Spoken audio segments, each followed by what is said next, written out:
reka nkubaze ikintu kimwe, wari waha umuntu ibintu iyo atagushimiye birakunezeza?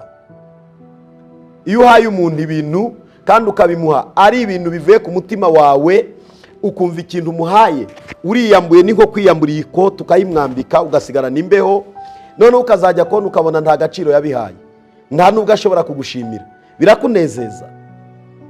Birakuryohera se? Nta bintu ibintu byose dutunze n'impano twahawe n'Imana. Twavutse twambaye ubusa ntacyo twambaye, twavutse ntacyo dufite. Ikintu cyose ufite wagihawe n'Imana, n'impano. Nikizakubera ikimenyetso, nuva muri iyi si uzagenda nta na kimwe ujyanye. Umwana wawe n'impano, umugore wawe n'impano, umva inshuti zawe n'impano, amafaranga yawe n'impano wahawe n'Imana.